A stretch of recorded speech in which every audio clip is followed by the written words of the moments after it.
welcome into another episode of First to the Floor. Ben Vallis here. Thank you for joining us. Hope you're doing well. Coming up, the Cavs squeaked out a Game 7 win over the Magic. So Tony Pesta from Fear the Sword is joining us to preview Celtics Cavs round 2. Wayne Spooney and Jake Eisenberg are both here. How's it going, guys? Doing good. Good. Yeah. Just living the good life, watching these teams scrap it out for the right to be brought to the Boston Celtics, I guess. Yeah, Game 7s are so fun when you're not involved. You can just kind of kick back and enjoy it. 3 a.m. here in Australia. I think it's sometimes you can even sleep through them in certain cases, which I could not say for myself. I was saying offline before we got started, I was painfully scrolling my phone looking for Cavs intel, knowing that we had this pod coming up later today. So before we get to our guest, Spoonie, you've got a series preview coming up on Celtics blog, I think coming out Tuesday morning. Is that right? That's right, yeah. So you remember Grant Williams had that interview where he was like, Udoka was like, hey, play better, and Joe was like changing everything all the time? I think Joe has struck the perfect balance between two, and I'm going to use that to analyze the Cavs series. Excellent. Can't wait to read it. All right, let's bring in our guest who has just endured said Game 7 and has been chanting, "We want Boston" for the past 3 hours. Tony Pesta of Fear the Sword. Tony, how's it going, man? Welcome. Oh, hang on. Are you muted? I think you're on mute. My bad. I'm off to the wrong start here. He's so excited. He Hopefully the himself. series The gets lights off were on a brighter than similar- expected. But no, thanks for having me, because honestly, I almost had a heart attack at one point earlier today. So you almost didn't have a guest at all. But I'm glad that I'm here. I want to say quick shout out to Orlando for fighting like hell. Pablo Banchero, superstar in the making. That is a scary young team. Don't overlook them. With that being said, though, I'm very ready to look ahead to this series, which horrible turnaround time for the Cavs, by the way. Just one day off and we're right back in it. So, but thanks for having me on. I'm looking forward to this. No, absolutely. Likewise. Let's just quickly recap that Game 7 for those of us who I've read about the game. I've seen the highlights, but I wasn't able to actually catch up and watch the full game yet. So the Cavs win 106-94. The Magic, they get up early, and then the Cavs scrape back and win this one. Can you just talk about your mindset, like the Cavs fans' mindset as you're going through that game, staring down the barrel of a first-round loss, and suddenly you're clawing back and winning the game? How's that feel? It feels good, but it was a painful process. I'll tell you that much. When they went down 18, biggest Game 7 comeback in NBA history. Wow. Just started there. Wow. When they went down by 18, I'll be honest, and I'm pretty optimistic as a Cavs fan. I was like, you know what? It was a good season. It's over. Like, I was ready to phone it in. And then all of a sudden, they have a run towards the end of the second quarter. They start to get back in it. And all of a sudden, my heart's back in it. I'm feeling like, okay, maybe they can come back. But I think Cavs fans probably across the board felt a lot of PTSD from last year. They probably thought, here they go again. This team's about to wilter under the pressure. They take a punch and they just go down right away. They managed to come back. Incredible third quarter, incredible fourth quarter. Just the whole second half was everything you could have hoped to see from this Cavs team. That the biggest question for them is their mental toughness. So to take a punch like that, even going you got from Donovan Mitchell, 50 points, and you still drop that one, and then you start Game 7 by getting punched in the mouth. To bounce back from that, I think Cavs fans feel pretty good right now. Man, I was watching I watched it on delay. So I started at about 5 a.m. my time. So I wasn't on Twitter or anything, but I could only imagine the shitstorm that was enveloping Cavs Twitter when they went down by 18 points. Like, obviously, there's been a lot of scrutiny around the Donovan Mitchell stuff and the Mobley and Allen fit. Obviously, Allen's out at the moment, which we'll get into. So like all of those things were coming to a head, like down 18. I was like, oh man, I was thinking about Tony trying to come on this podcast. I'm like, man, this is an existential crisis type of vibe right now. But I also knew that like the Cavs offense was so bad that all the Cavs needed to do was get a little bit of momentum offensively, and they could get back in this game because the Magic can easily, they've done it throughout the series. They can have quarters where they barely crack 10 points, and that's kind of what happened from the second quarter through the third quarter. And like Franz Wagner 1 for 15. That's rough. Suggs and Franz were a combined 3 for 28, which like that anyone can get back in the game. Anyone can get back in a game where two of the best three players offensively are going to have a game like that. And they got the crowd back with them. Garland's alive. just Thankfully. towards the end of the game there, which I was like, oh, I didn't love to see that. I was like, what happened there? Well, I mean, yeah. Oh, So yeah, man. how's Garland's brain?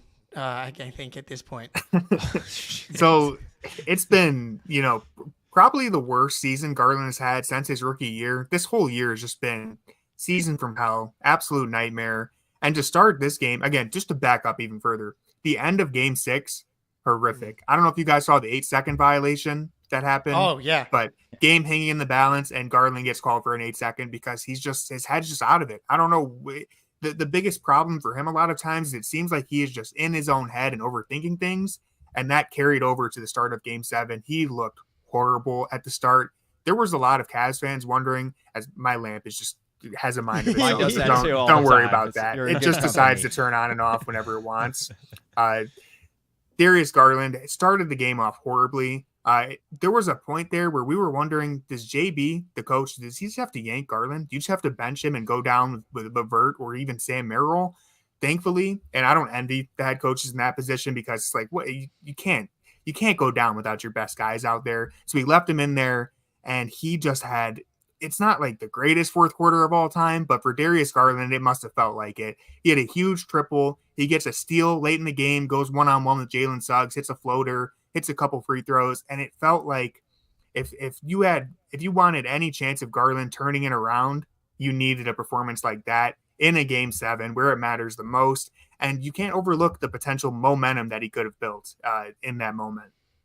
Yeah, and no turnovers too in the entire fourth quarter, and 3 assists. So he started to look better. So I've watched a good amount of this series. He has looked so hesitant to me. Do you think it's like the Magic's length, or is that something that's kind of been happening all season? Because full disclosure, he's on my fantasy team, so I've kept tabs on him. And you're right, he has not been great this year. Yeah, I think hesitant. It's the best way to describe him. Just the indecisiveness. I don't know if it's a lack of confidence. Darius Garland broke his jaw earlier in the season, as Celtics fans are probably aware. It happened against you guys. Yeah. And after that, he loses, I think, 13 pounds because he's not able to eat solid food for a while. And when he returns from that jaw injury, we saw it a lot in this Orlando series. He just can't take contact like he used to, especially at the rim. So it's a lot of rushing. It's a lot of scoop layups, avoiding the contact, not even being able to get to the rim.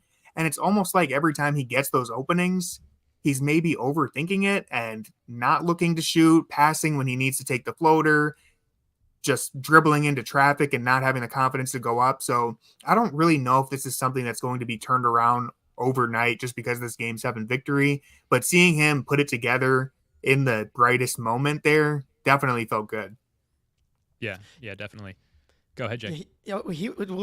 It's funny, like he was pretty good in those 2 Boston games before he got injured. Like he has 26 and 7 on 11 for 23 shooting, 4 for 8 from 3.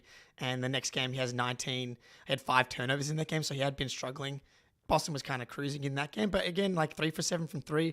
And I think we were actually streaming at least one of the first Cavs game on playback, and we've been huge fans of Mitchell and Garland. They've always played, like the Celtics and Cavs played a lot of the 2 overtime games last year, right? Mm-hmm. And so we have a lot of praise for those 2 guys. And that, I mean, look like that, the injury looks like a tipping point because he never really recovered from there. Hopefully he can build some momentum coming into the next series. Like I worry for him, it almost feels like he has to have a good first quarter. Otherwise that could just be it. Because can he carry that momentum in? It's like, and Suggs, obviously one of the best perimeter defenders in the league. Mm-hmm. Magic, one of the 3rd best defense, 0.1 points behind the Celtics for the regular season. But his reward from getting through that is now for Derek White, Drew Holiday, Jaylen Brown, Jason Tatum. Even Peyton Pritchard, I think, has been really good defensively and can that's a nice matchup for Pritchard as well. So it's not exactly like he's going to get a rest or any let up coming into this next series. Yeah, it's only going to get tougher from here. Yeah, well, let's shift now to round 2. Game 1, 7 p.m. Eastern Standard Time on Tuesday night. I believe that's 9 a.m. Wednesday here in East Coast of Australia. The Celtics won the regular season series 2-1. Could have maybe been 3-0 if it wasn't for a Dean Wade masterclass, which we'll get into a little bit. Tony, just broadly speaking, how do you and Cavs fans feel about this series going in? You've barely had a moment to stop and think since wrapping up the series against the Magic. Now you're facing the Celtics in round 2. What's the overall vibe from the Cavs side? Yeah, super quick turnaround, like I said. So there's almost not even enough time for us to think about this.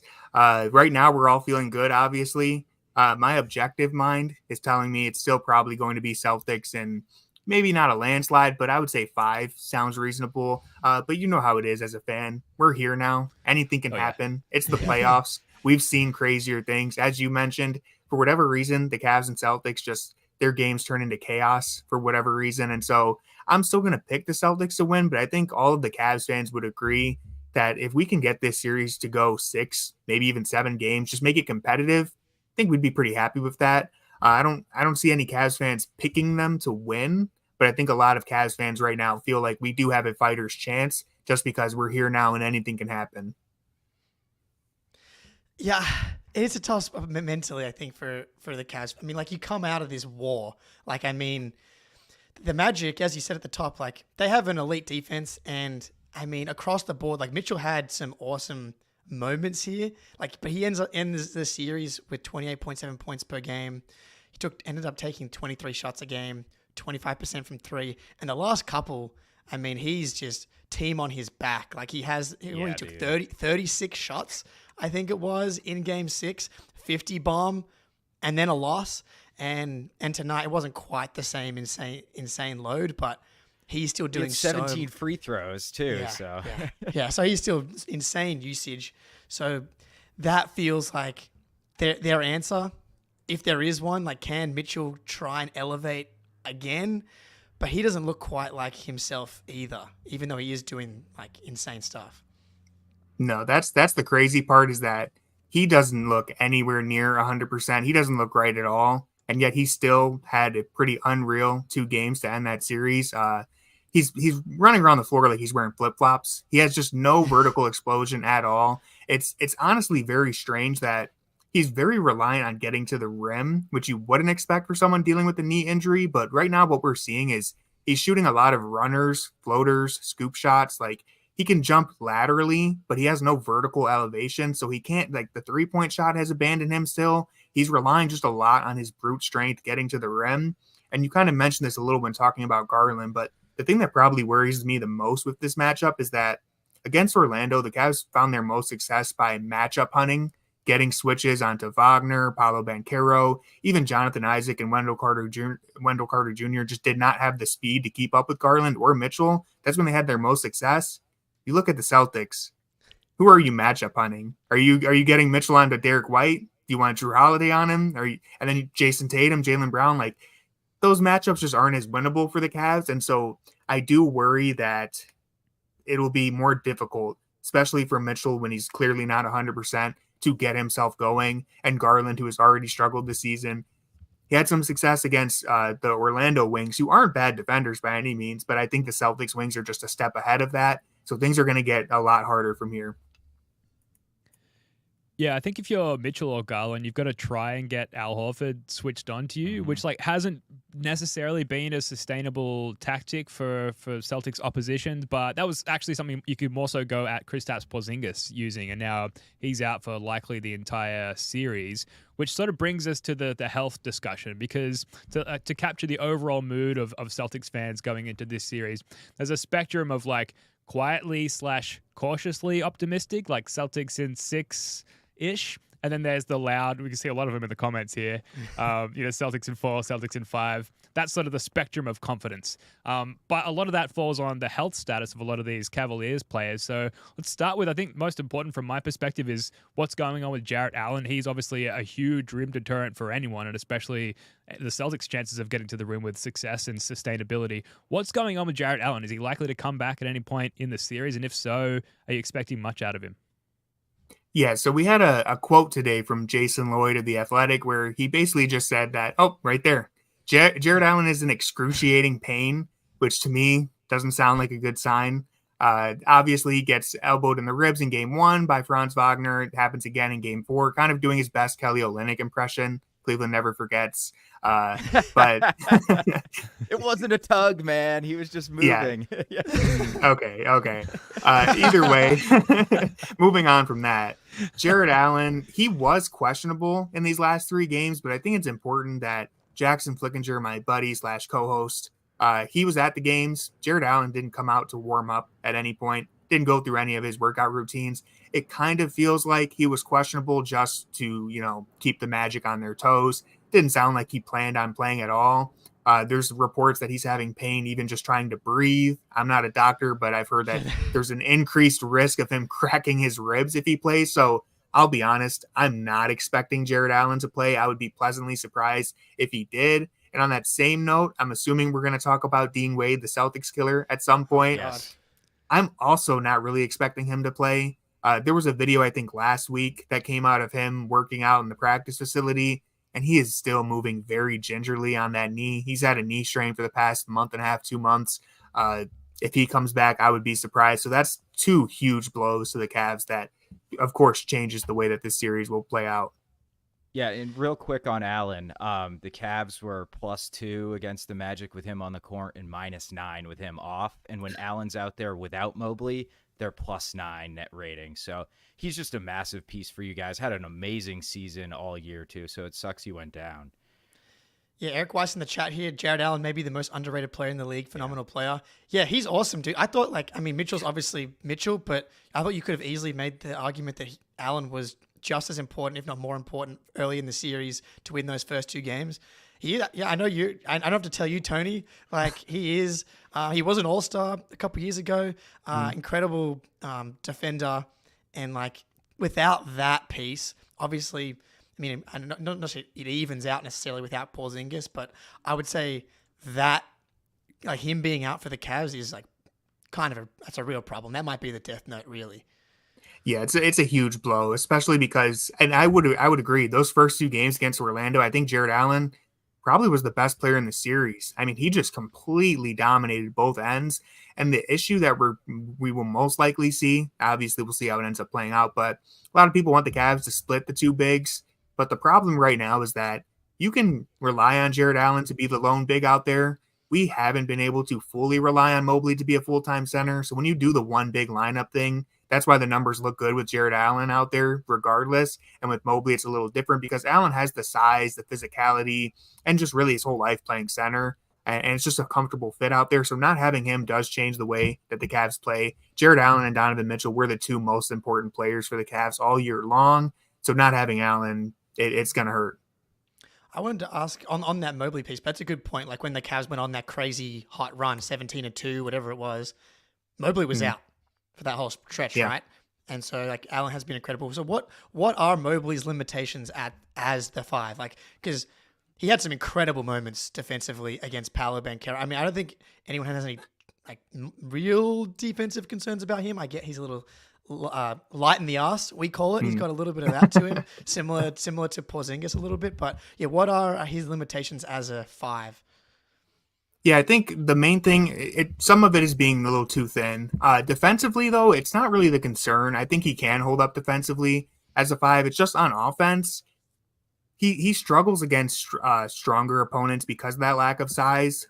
He really, if he has to go against a more physical center, he fumbles the ball. He loses control of it. He seems a little too timid to just go straight up. He'll bring the ball down. He maybe makes poor decisions when he gets it. Whereas when he's playing the 4 and he's kind of more so the tertiary option, it's faster decisions. It's catching it going right up. And so I think, honestly, the biggest thing too is just he can't set screens. I'll just say it. He's a horrible screen setter still at this stage in his career. And if you're going to be the 5, you got to be able to set screens. It's a lot different when Jared Allen's up there setting the screen and Mobley's in the dunker spot. It's just a whole different dynamic. And so I will say, I think he will have I'll be optimistic. I think he'll have a better series against the Celtics than he did against Orlando, just because the Magic were playing 4 guys over 6'10". Everyone out there was a brute. Not to say that the Celtics are not capable of doing that, but I don't think they're as physical and as scrappy. So I think there will be more opportunities for Mobley to cater to that crafty side of his game rather than trying to outmuscle anybody, if that makes sense. Jake was just celebrating. If you're listening to the I audio mean- show later, I think just celebrating the comparison between the Bam massively Yes. egregiously illegal screens compared to that of Evan Mobley. Like, yeah, Yeah. Bam is like one of the best screen setters in the NBA, largely because he's allowed to set illegal screens, similar to Draymond Green, similar to Kevin Garnett. Like, if you are able to get away with it, and then it just makes you an incredible screen setter. So like to go from that to Mobley, I think is a big deal. I think it's a good point on Mobley. I think it could be a better Mobley series from that matchup perspective. But I think from a Mitchell side of things, the Magic have the size defensively, but he's so quick. Whereas like the Celtics, actually their perimeter guys match up a little more defensively. Yeah, I agree with that.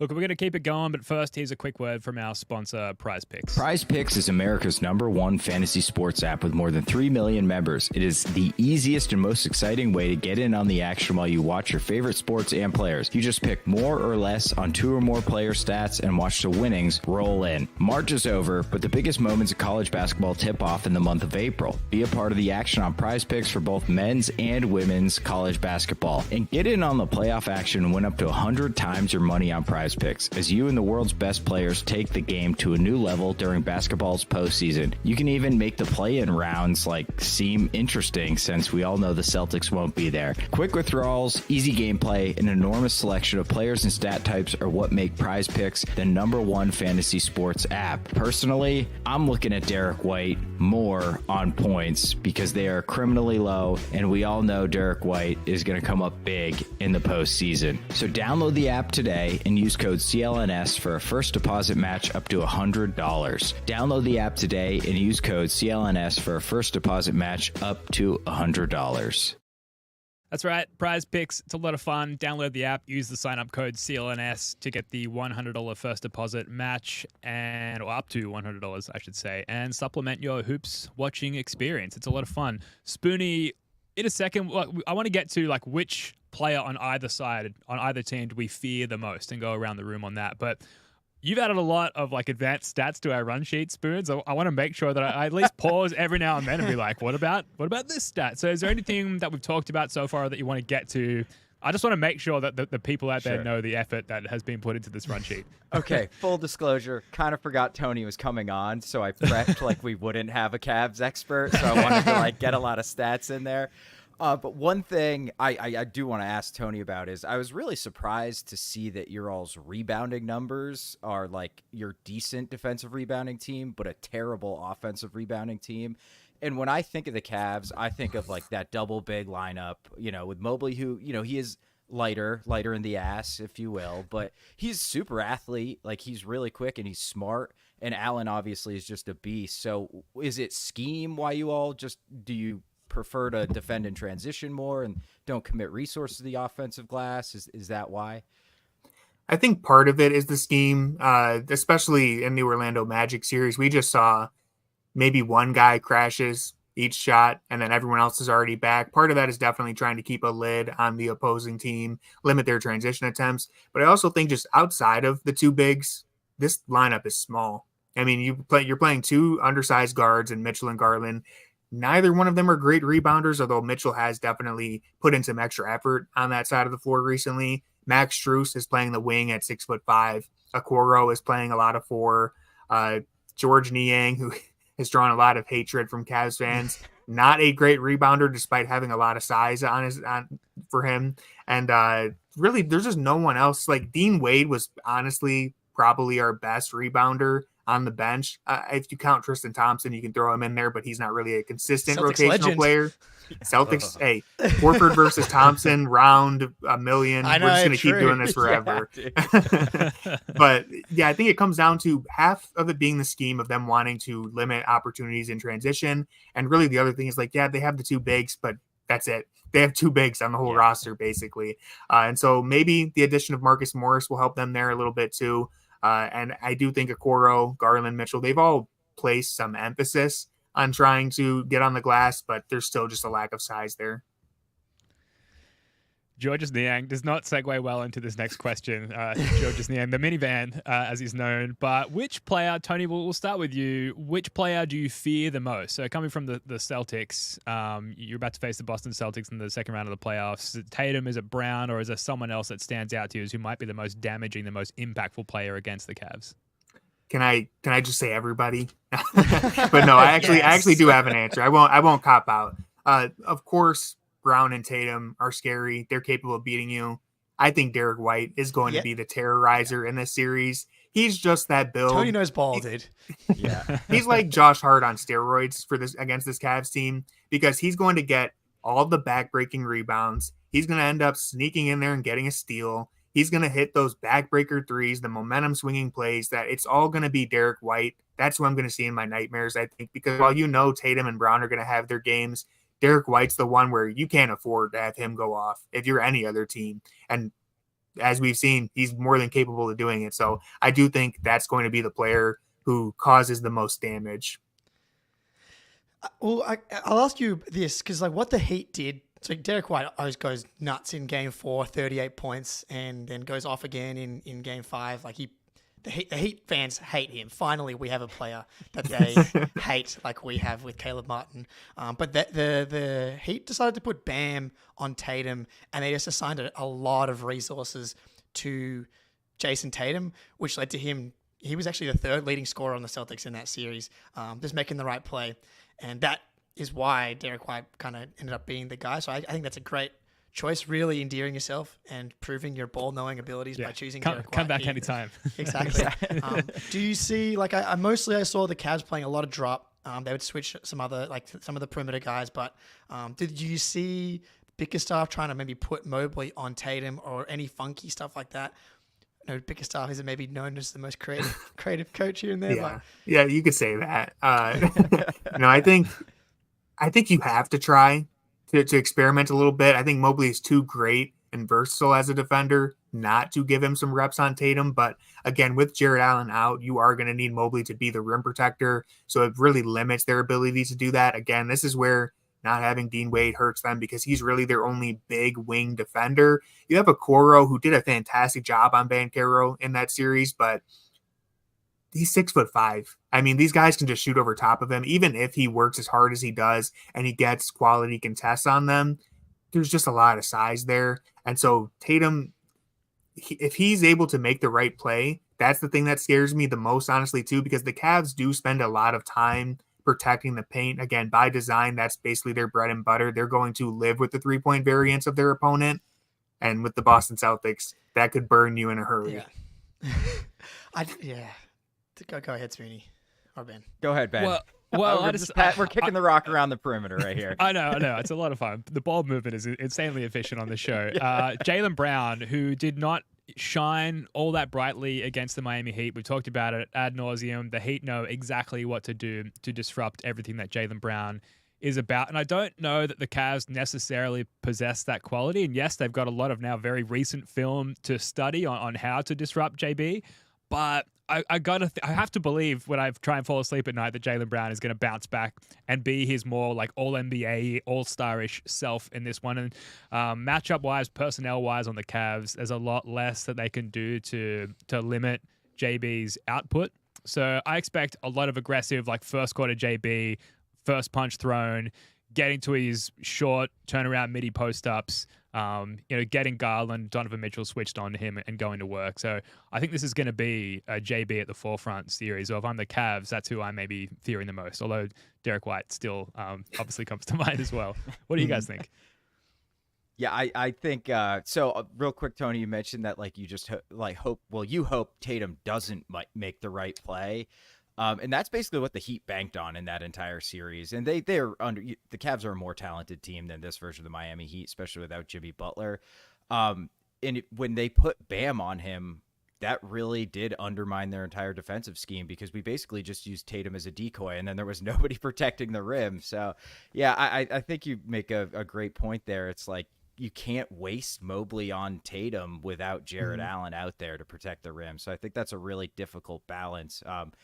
Yeah, I think you're right, Ben. I'm with you. I think this is a JB series. I like his matchups. Like Tatum sometimes, like these smaller guys, like the Mitchell types who are like small and strong, can kind of get into his handle and bother him a little bit.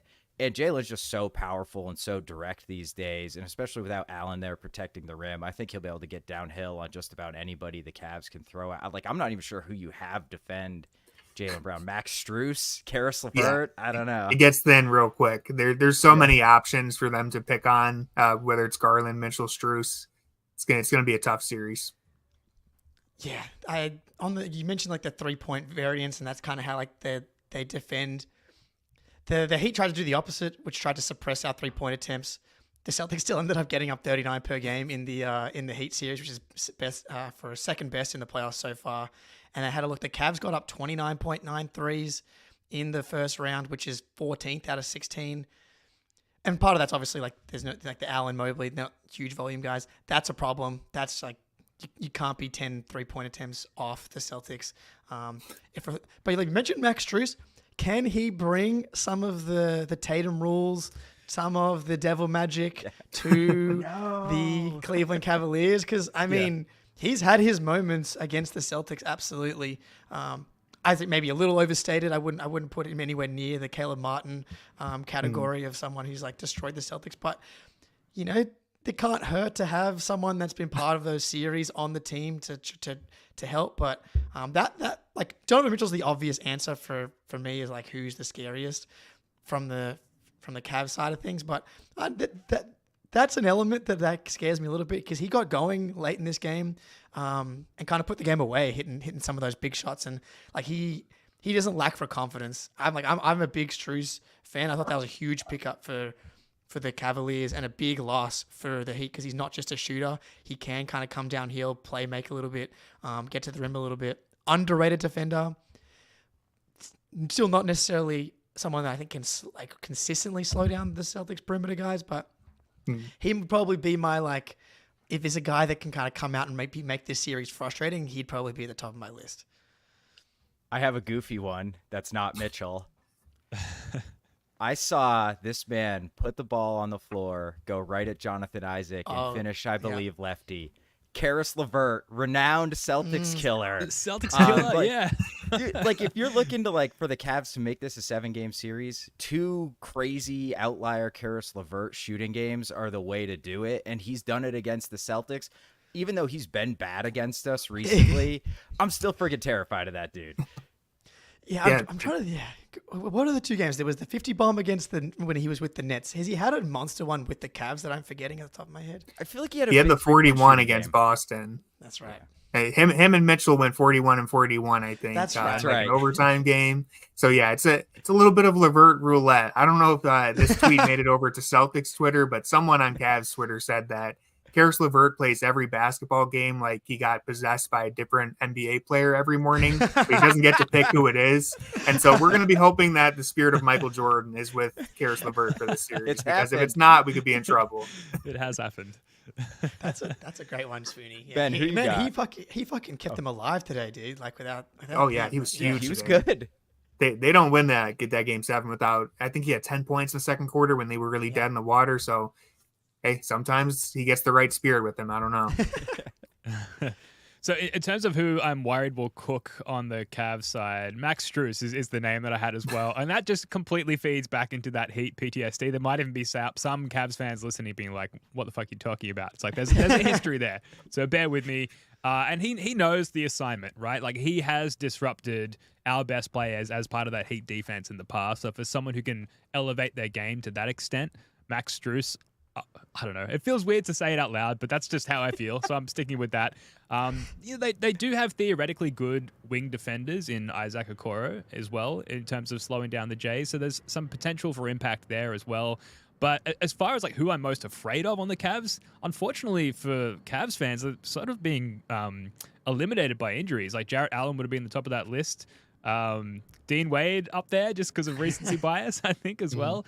I do think if Darius Garland and Donovan Mitchell, this is not a hot take at all. Like, they're incredibly good offensive players. If they can get Horford switched onto them, if they can get, I think it's going to be Cornet off the bench as well. If they can get the big corn dog switched onto them, they're obviously going to cook in those environments. So that's where the Cavs are going to generate a lot of offense and that we need to be wary of. So it's obviously it's an easy answer, but the Cavs' two best players are the ones that I'm the most terrified of. That and Max Strus and potentially Dean Wade if he does come back. The whole roster. And Mobley. I don't know. What if he hits threes? yeah. Not to mention game one. Absolutely Tristan must Thompson win. gets some but I rebounds. digress. Yeah. That's right. Yeah, I bring a healthy level of fear into all of these series. I think folks in the chat, let me know if you agree. Anyone else on either side here, guys? Any other names that we haven't brought up that stand out to you, or anyone you think might have a real bed shitter of a series? Is this matchup just not for anyone particularly on either roster? Well, someone that I think that the Cavs fans would maybe hope could play in this series, because like he also was huge today, Sam Merrill. We kind of have a Spider-Man meme, Sam Hauser, Sam Merrill type situation going on here. I'll ask you this, Tony. How much pain has it caused you that Georges Niang played like double the amount of minutes than Sam Merrill in this series? Listen, I was losing it at certain points, okay? Because the thing is, the reason why you can't play Sam Merrill is defensive concerns, but that's why you have Georges Niang out there, right? Like, it's like, what are we doing here, man? Like, at some point, you got to put him out there. As you said, big year for white guys named Sam, so love that for them. But this matchup, I think I said this on a recent when I went live after Game 7. I really wanted Sam to be in the rotation against Orlando. Against Boston, it's a little more difficult. It's a little more difficult against you guys because, again, you would just have way more options to target Sam and pick on him. When it came to the Magic, the Cavs were really able to keep the lid on the rim.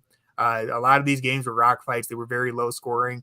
I don't know if you can keep the lid on Boston for 4 out of 7 games. You're going to have to win a couple shootouts if you want any chance of being in this series. And so on one hand, Sam can help you win those shootouts. But on the other hand, he's also going to give up a lot. And I don't think Sam is as bad defensively as some people might think he is. He's a very smart positional defender.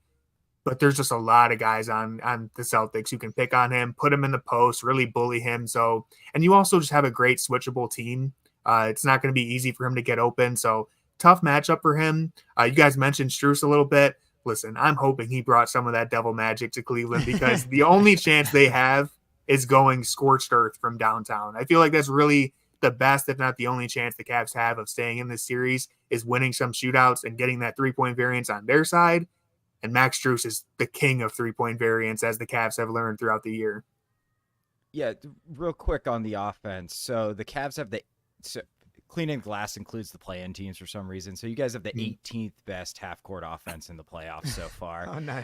And I think a part Sounds of right. it is like, yeah, when two great defensive teams, it just slows down. It's a rock fight. It's kind of like contagious. Like bad shooting is contagious sometimes, weirdly. But how do you see like what I know? Like we have a great defense, we have a lot of switchable defenders, but what do you think is like the scab the Cavs can pick at on that Celtics defense?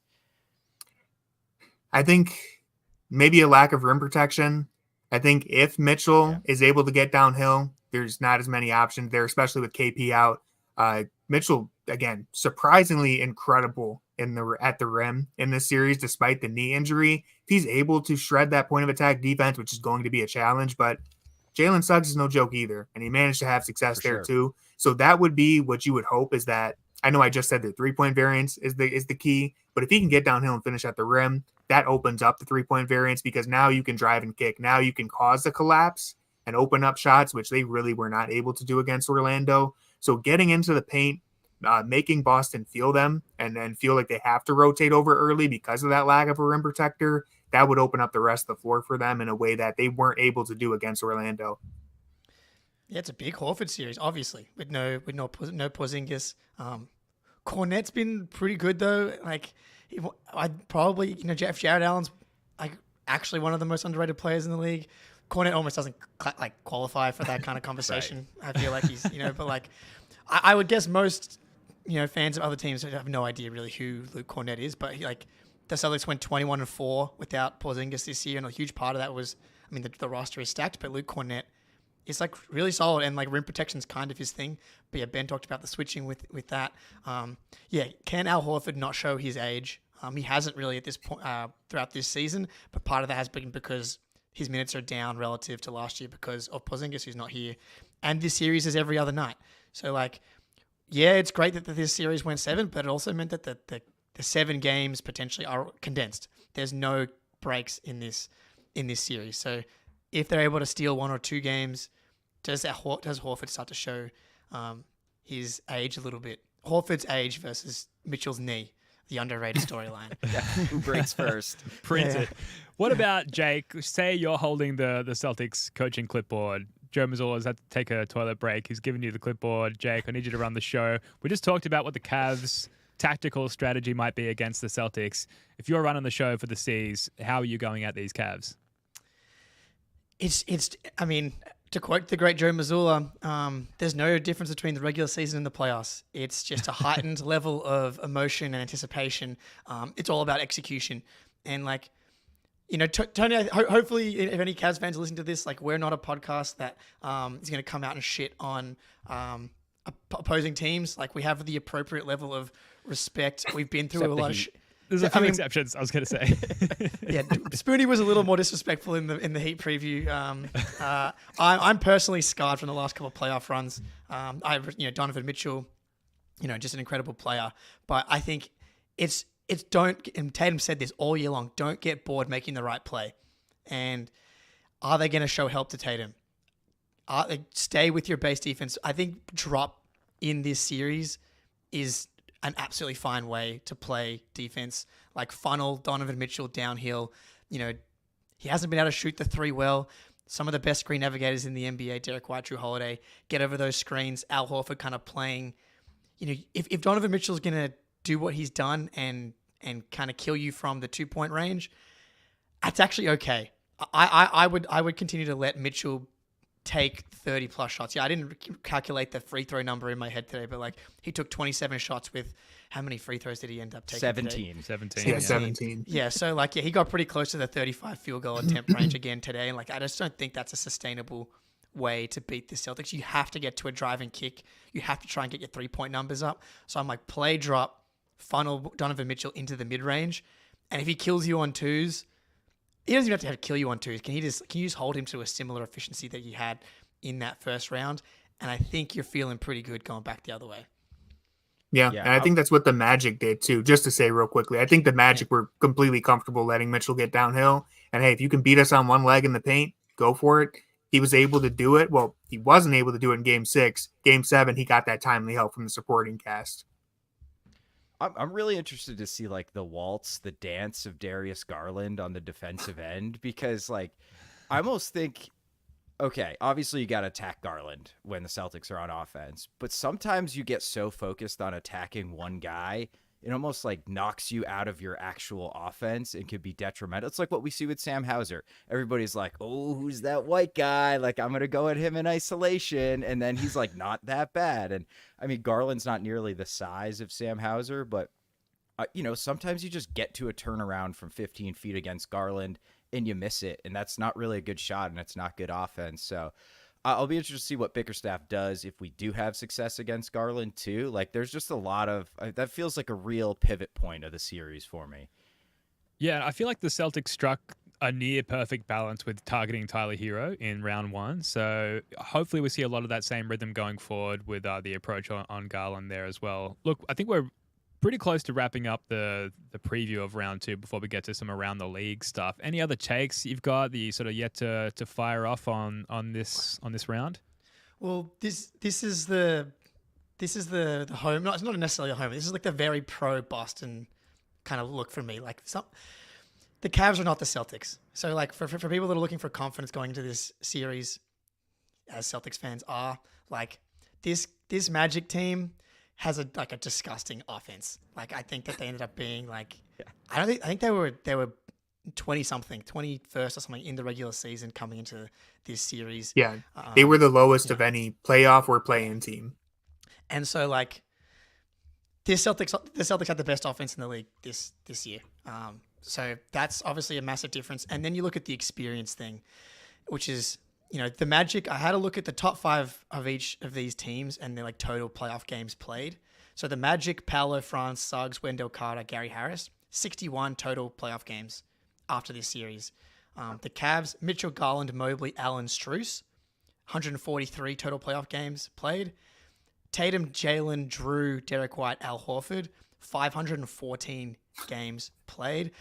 And I will say part of that's a little bit juiced because I've replaced Porzingis with Al Horford. Al Horford has 172 games versus Porzingis is 14. But even if you like switch those numbers, you're at like you're close to 400 games played. And I thought that the Cavs looked like a team that still lacked experience. And to quote the great Jared Allen, the lights were brighter than I expected. They looked a little bright at times for the Cavs, especially on the road. No home court advantage. This Celtics team has been through a lot. And so the experience factor, I think, will probably show itself a little bit in this series as well. Yeah, well, Tristan Thompson hasn't lost to the Celtics yet, so Yeah. if we have anything to ride on. The East might go through Cleveland. I'm just kidding. I said at the start, if they can just compete, I'll be happy. I think that's where the Cavs fans are at. Like, this is the found money series. We're competitive.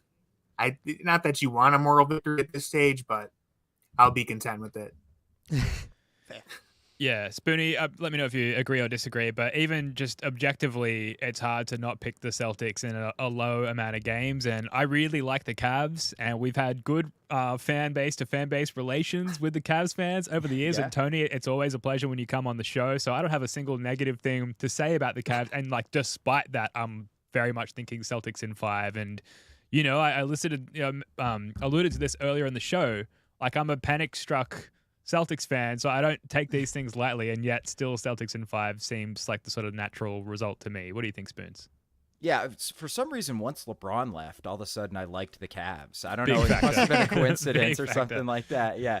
I'm thinking 5 or 6, but if I'm the Cavs, like, we're going to concede pull-up threes just because of the drop coverage, and I would just fire the fuck away and see what happens. Like, you know what I mean? Like, that's going to be there, make us get out of that drop, and then you can get downhill. So, but I'm with you. It just... Man, especially without Allen, and I know we don't have KP, but I think people are still underrating how good Al Horford still is. So, yeah, I think I'm going to lean Celtics in 6, though. I like this Cavs team. I think they have some ways they can attack us, and they're still they did a really good job. I know the Magic offense is not good, but I thought they did a really good job just keeping the Magic on the perimeter and forcing them into what they do worst. I got Celtics in 5. That's fair. Yeah. Yeah. Did we get a Celtics or Cavs in X figure from you yet, Tony? I don't know if I made an official prediction. I will say I'm kind of torn because I was gonna say Celtics in 5, but if he's going Celtics in 6, and I'm the Cavs guy, I think I'm gonna have to give them that extra game. I think again what it comes down to is the Cavs just got to hit threes. They shot 28% in round 1. Bold take. If they do that again, this is over in 4. They need to have a couple good games where they're actually hitting shots. I'm interested to see if the Cavs are able to turn any of these games into a rock fight because they are such a good defensive team.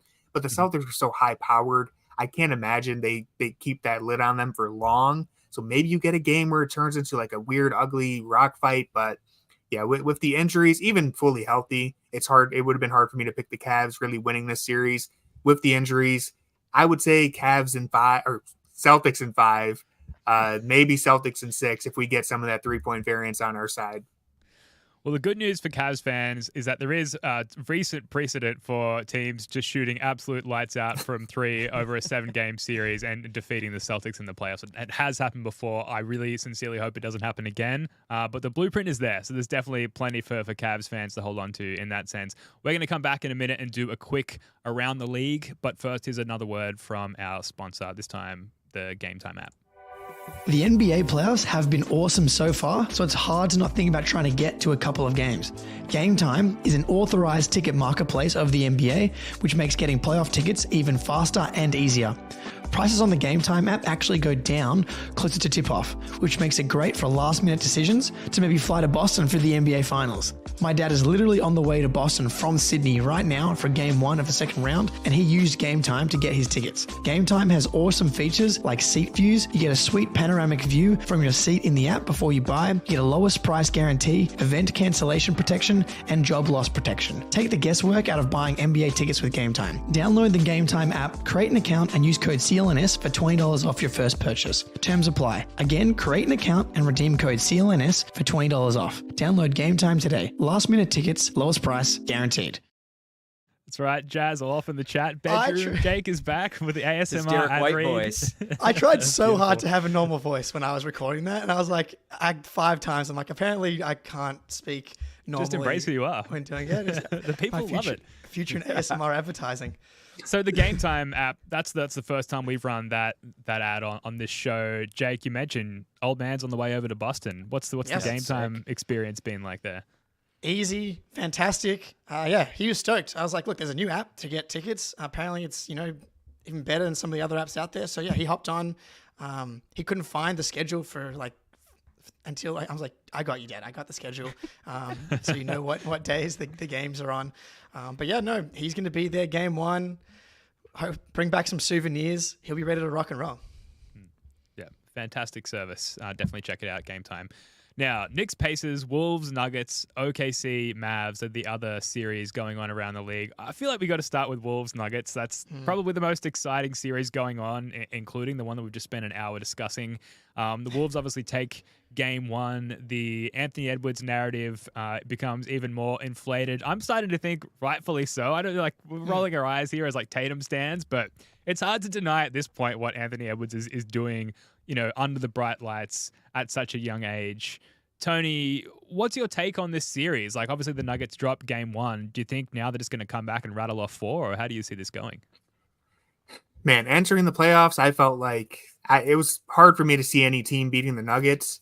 But Anthony Edwards has been such a dog. He's been so incredible. Usually, I subscribe to the belief that you need that experience to really get anywhere in the playoffs. So I kind of feel like I'll still pick Denver in this one, but the Timberwolves that's a good matchup for them. And Anthony Edwards has been so incredible that I wouldn't be surprised anymore if they manage to rattle off and win that series.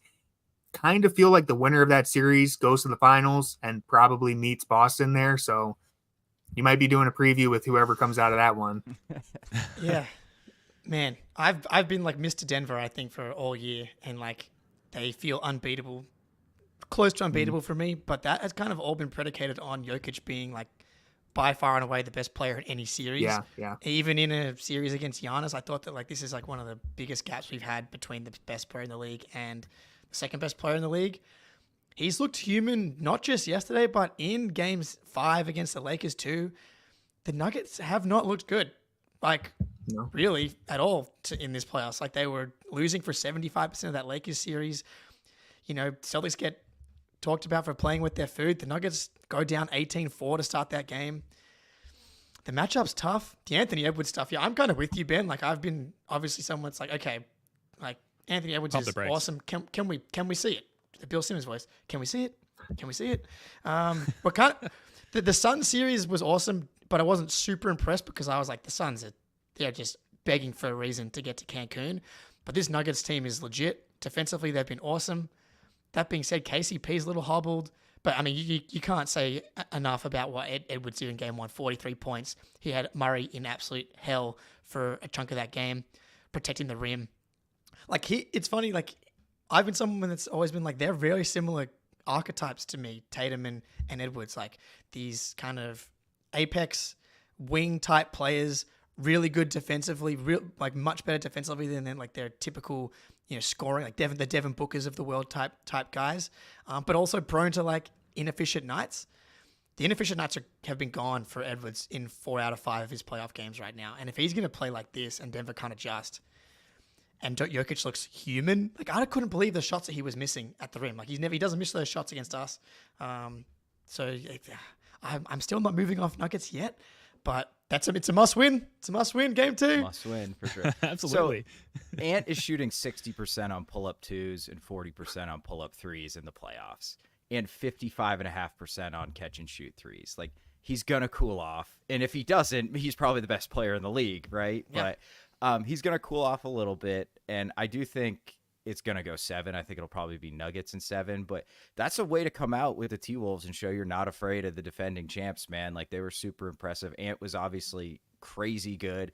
He's so goddamn athletic. It almost feels like unfair how quick he is with the ball in his hands, but I think he'll cool off some, but man, they're in for a fight, dude. Like, they got to pull it together. Yeah, I think, Jake, you saying KCP's hobbled, like, I don't know who the hell they put on him because Aaron Gordon can't handle him. He's not nearly quick enough. So I'm not sure what option they have, which is kind of terrifying if you're a Nuggets fan. But I just still think Jokic, he'll figure it out. He'll turn it around. I think they'll be fine, but it's going to be a good series. Yeah, I just think regardless of what happens, and it's a tough one to predict with just the 1-game sample size, but just the stage is set for Jokic, the best player in the world, one of the best players we've seen in this millennium. The stage is set for him to solve the biggest problem that he's come up against thus far, I think, at least in the postseason. And just to be able to sit back and watch him work through that, at the way that he mentally approaches the game, is just a hoops luxury. So I don't know who I've got coming out in this series, but I know I'm excited to see how Jokic and the Nuggets adjust to what they saw from the Wolves in Game 1. Knicks Pacers, got to get to that because whoever wins this highly competitive series between the Cavaliers and the Celtics is going to come up against one of those two teams. I had the Knicks over the Sixers in round 1. I just thought their health at that stage, before Tibbs had completely driven the ball into the ground, and just their tenacity was going to get up and under the Sixers, and it did in 6 games. And I think this series is much harder to pick, and that's kind of just par for the course with getting into the deeper rounds of the playoffs. But you've got the Pacers pace, for lack of a better term. There we go. They run and gun style basketball. We've got the Knicks doing what they do. Will their physicality and grit be enough to slow down the Pacers, Spoonie? What do you think? Who do you see coming out of this one? Yeah, man, Milwaukee was so injured. I'm not sure how much you can really take away from that series. And even at times, the Pacers kind of had trouble just like blowing them out or running by them. So, except for in Game 6, they handled business in Game 6 for the most part. But I think the Knicks are just a better team. They've been better all season. Hallie Still's not like early season Halliburton. So I think I'd probably take Knicks in 6. I think the Pacers will shoot their way to a couple wins. But for the most part, I just think the Knicks are a more complete team on both ends. I'm in a tough spot because I think that the Knicks are frauds. I picked the Sixers. I do too, but so they won the series by 1 point. Obviously, they won it in 6, but like, I want to know what happens in that alternate universe where the Knicks lose Game 2 and the Sixers win Game 2, and it's a tied series 1-1 as opposed to the Knicks end up kind of going up 3-1. I want to know, like, it was a coin flip series, and the Sixers, I mean, they looked like garbage half the time as well. Embiid's on like one leg. Kyle Lowry, Batum, Tobias Harris, Oubre, like pretty rough. I don't know. Does the Tibbs playing his guys 50 minutes a game show up at some point? Like, so far it hasn't. Like, he played 6.5 guys in Game 6. The Pacers, like, they run. It's a complete clash of styles. Knicks are one of the slowest teams in the league. Pacers are by far the fastest team in the league. I find the Pacers actually really good at getting teams to play their style, similar to the Knicks. So it's a great stylistic clash. But I can't. The Pacers are 26th in defensive rebounding percentage. And so that alone, I think, might just end the series because the Sixers were 25th and they rebounded like 40+% of all their misses. If that's going to happen, the Knicks are going to win the series. So I got Knicks in 6 as well. I can tell you all about that rebounding problem. I know all about that. I'd probably go Knicks in 5 even. I think Indiana's good. Maybe I'm just a little skewed because of what New York did to the Cavs, and it was weirdly cathartic seeing the Knicks do it to another team. So I'm like, okay, maybe it wasn't just us. Maybe the Knicks are actually pretty dang good at rebounding. So yeah, I don't know. I just think the Knicks, they're such a tough, scrappy team, and what they did to the Cavs is going to stick in my mind for a while. And they kind of did it again to Philly. While that series was ridiculous, they really could have gone either way. I just think Indiana, because of how much they kind of struggled to close out Milwaukee, considering all the injuries that were going on, I'd probably lean Knicks pretty heavily. But you never know. Again, a team like Indiana that can score in a hurry, you never want to overlook them. Well, Celtics and Cavs fans, we can all unify in wanting that series to go as long and as grueling as possible. Yeah, OKC there were no winners Mavs, there. That's right. OKC Mavs, we'll wrap up on this and just quickly because we're running over time as usual. I've got the OKC Thunder coming out of this one, who in our pre-regular season show, I pointed out OKC as fakers. I said I did not believe. I thought they were too young. Now they're the first seed in a highly competitive Western Conference, so not a good take, but that's all right. You got to sometimes put your own receipts on the table and expose yourself. Poor phrasing. Never expose yourself. Always Anyway. expose yourself. Expose yourself to the youngs in Oklahoma City. Yeah, this is a great thing about doing the show live. You can't edit out your own fuck-ups. OKC, I think offensively, defensively, they're just too powerful on both sides of the ball. And I think the Mavs playoff run, as exciting, scintillating as the Kyrie-Luka duo has been thus far, I think they caught a dud there going up against that iteration of the Clippers team. I just think OKC is going to be too powerful for them on all fronts. What do you reckon, Jake? I appreciate the Kelly Olynyk comparison from Mo Lester Jr. in the chat here. That's high praise. For your high praise, Celtics legend. I'm look, the Thunder winning the West is kind of, as my retirement kind of is hinged on that one as someone that bet them before the series. So I've been loving it all before the season. I've been loving it all year long. I think the Mavs are frauds. Luka hasn't looked good. I don't know if it's injury related or not. The Thunder are so well balanced, man. Like they were top 5 in half court offense and defense. Like people think that they're not ready or whatever because they're young. Like they're ready, man. Like these guys are so mature for their age. I don't see Lively and Gafford being able to punish Chet in a way. Like even Valanciunas, who like had a lot of success, like kind of bullying Chet at times. Chet dominated the matchup from an overall impact perspective because of the way that he spreads the floor, the way that he gets that offense moving, and the way that he protects the rim. I think they're way too well balanced. I think that the Dallas defense is going to get fucking torn to shreds by the way that the Thunder played offense.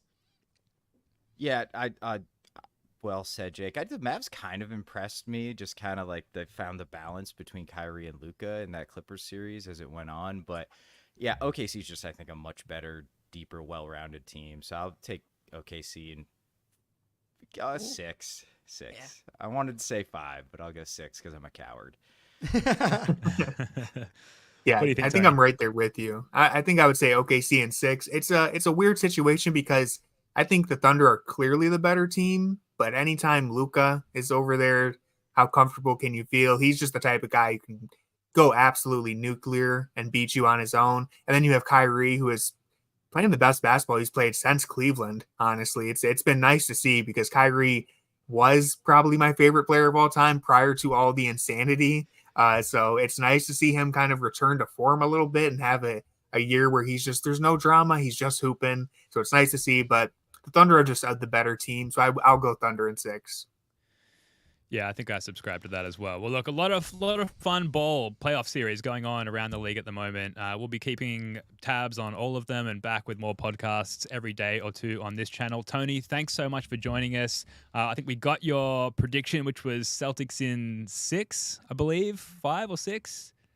I kind of cheated. I said 5 and 6, so we'll go Celtics in 6. Look, I know it's kind of cliche to ask, but I appreciate all of you guys and putting out your predictions. These things are tough to size up ahead of time, but that's going to do it for this one. Thank you so much for joining us, Tony. Where can the people find you? Yeah, first off, thanks for having me. Always love recording with you guys. You can find me at Tony Pesta on Twitter or YouTube.